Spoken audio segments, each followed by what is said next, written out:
The 1996 U.S. presidential election saw Republican Bob Dole lose to an incumbent Bill Clinton. The actual election saw Clinton defeat Dole relatively easily with 49% of the popular vote and 379 of the electoral votes, compared to Dole's 41% of the vote and 159 electoral votes. There were also several third-party candidates, most notably being Ross Perot, who acquired 8% of the popular vote while running for the Reform Party.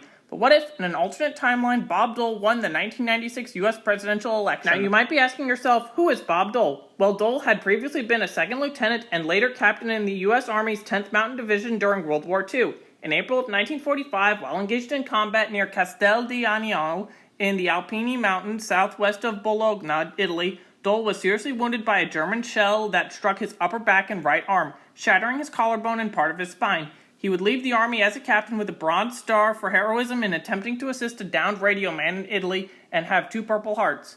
Dole would then become a Kansas senator and the Senate Majority Leader.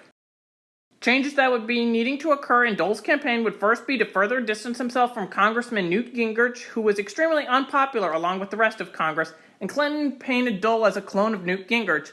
Although Republicans had won a majority in Congress in 1994 in the midterms, everyone hated Congress. The economy was good, and Clinton was pretty popular, and Gingrich relentlessly attacked Clinton over every little thing, and that made Republicans as a whole look very bad, especially when Clinton had a very good economy, and of course Gingrich was being Gingrich about everything. The next change that might need to be made to Dole's campaign is if he made a one-term pledge because of concerns over his age. Something else that he could do is change his vice presidential pick, as there was nothing wrong with Jack Kemp, but he didn't really expand Dole's base or even double down on any issue other than the economy, which was still pretty good under Clinton. Dole's first alternative candidate for vice president is John McCain, who was an Arizona senator and POW during the Vietnam War, where he was relentlessly tortured by the North Vietnamese. McCain was known as being a maverick in the Senate, where he voted against his own party several times and was pretty bipartisan, and yet this aspect could turn off more conservative groups in the Republican Party, but it could expand the base. Colin Powell was another choice for vice president, as he was pretty apolitical as a Republican who was very capable as a general during the Gulf War. In 1996, Powell actually beat Clinton by 12 points in a hypothetical matchup between the two, and led many polls in the Republican primaries for president despite not actually being in the running, and even stating that he didn't even have a passion for politics in general. But despite not standing in the race, Powell won the Republican New Hampshire vice presidential primary on write-in votes. But I feel like if Dole asked Powell to serve as his running mate, then Powell would accept, and that would definitely help Dole win the election.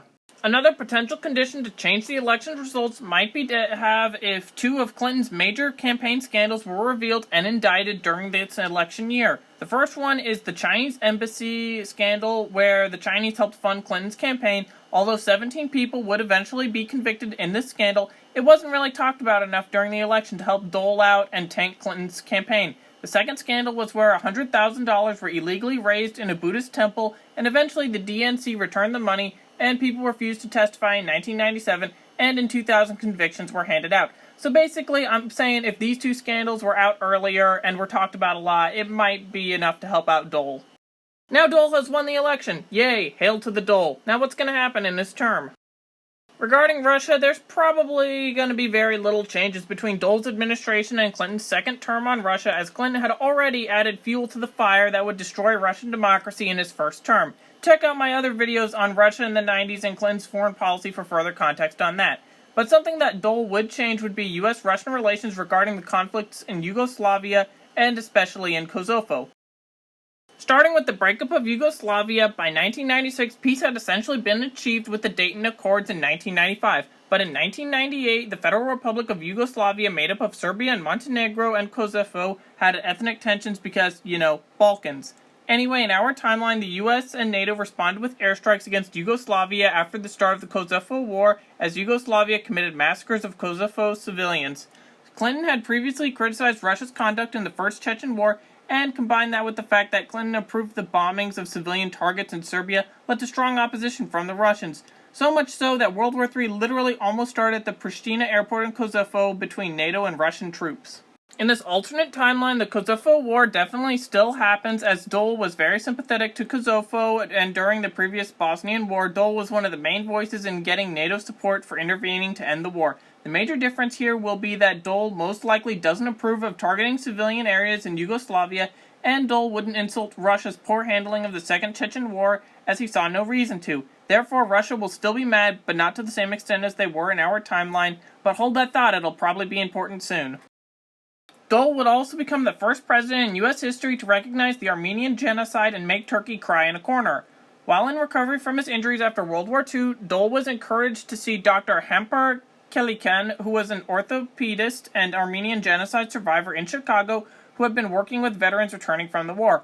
Although during their first meeting, Kelikan told Dole that he would never be able to fully recover, the encounter changed Dole's complete outlook on life, who years later wrote that Kelikan inspired him to focus on what he had left and what he could do with it, rather than complaining with what he had lost. For those who don't know, the Armenian genocide was committed by the Ottoman Empire during World War I after the Battle of Sarıkamış, where the Ottomans were unprepared for winter combat and lost the battle very hard against the Russians. The Ottomans responded by blaming the Armenians for their loss and systematically ethnically cleansed Turkey and launched a forced death march of the Armenians through the Syrian desert.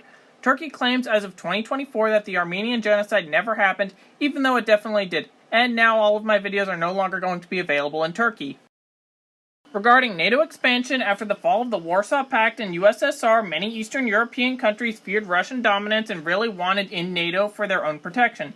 April of 1999 saw the NATO open door policy after the March 1999 fourth enlargement, where Poland, Hungary, and the Czech Republic all joined NATO.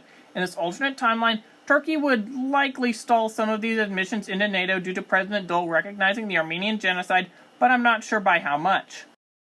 How this impacts later Russian revisionism would be very difficult to determine in this alternate timeline. Yeltsin would probably still resign on New Year's Eve 1999, as his time as president of Russia sucked so bad and Putin then comes in. However, various elements such as NATO-Russia relations during the Kosovo War have been somewhat changed. Additionally, Dole would not have insulted Russia in the Second Chechen War, and it's unknown how Turkey would affect NATO enlargement in 1999. But even if the fourth NATO enlargement occurs, Russian revisionism in our timeline didn't start until 2004 with the fifth NATO enlargement, so it's pretty up in the air which direction this alternate Russia will go. Now, ideally, I would say that Yeltsin decides not to resign and Alexander Lebed wins the 2000 Russian presidential election, but that would probably be too unrealistic and it would be wishful thinking. Regarding the Middle East, something that Dole relentlessly criticized Clinton on was his policies towards Iraq and the Israel-Palestine conflict. On Iraq, Dole felt that Clinton's continuous cruise missile strikes against Saddam due to non-compliance with the UN put Saddam in a better place, as the Iraqi people were reliant on Saddam Hussein, and missile strikes gave Saddam the opportunity to blame the US for all of Iraq's problems. Dole also felt that Clinton was not acting as a good mediator for the Israel-Palestine conflict because Clinton was increasing US aid to Israel during negotiations. President Dole would likely roll back some U.S. sanctions on Iraq and not do as many cruise missile strikes against Saddam without the UN being the ones to order the strikes, as it was UN non-compliance which caused some of Clinton's missile strikes. Dole would basically have the UN fire their own missiles, but that doesn't mean that Dole would go soft on Saddam. He would strongly enforce no-fly zones and casually show U.S. credibility with military forces in Kuwait and Saudi Arabia. Dole would also continue Cold War and post-Cold War era disarmament with Russia and other states in Eastern Europe to preemptively de-escalate conflicts and to evade the normalization of future wars and escalations in Europe. Dole's disarmament agreements would likely be the same as Clinton's, but Dole would keep a more sizable U.S. military presence in existing bases while drawing away from areas that the U.S. had no commitments. Domestically, the Dole administration would definitely cut taxes from how they were under the Clinton administration, as he had promised a 15% reduction in taxes across the board. Would Dole actually be able to cut taxes by 15%? Well, I'm not too sure about that, just based on how polarized Congress in the 90s had become. However, he would be able to cut taxes, which would likely decrease the budget surplus which came about in the 2000 election. Whether or not Dole would enact the same deregulation policies as Bill Clinton did is quite debatable. But if he didn't, then the housing market won't crash when it did in our timeline, and the recession would likely be postponed. The 2000 election sees the Republican candidate receive a large benefit in the polls for inheriting a good economy from Dole's term. However, just because Dole was president doesn't mean that polarization hasn't completely gone away. Some loud voices are just slightly quieter than they were in our timeline. If Colin Powell had been the vice president, and if Powell wanted to become president, then he would definitely win in 2000, no debate needed there. However, if John McCain had been vice president, his maverick record might be challenged in the 2000 election by someone like George W. Bush in the Republican primaries, and who gets the nomination there would probably be up to you. Meanwhile, Al Gore probably gets the Democratic nomination and would likely lose by a slim margin, but it would still be somewhat noticeable, so the 2000 election would not be contested. Now, I'm not 100% sure how much this alternate 2000s are going to have been changed and who is more likely to win the election depending on who was Dole's vice president, but this is all just one possible scenario for if Dole had won in 1996. What do you think would have happened had Bob Dole won the 1996 election? Let me know in the comments, and thank you for watching.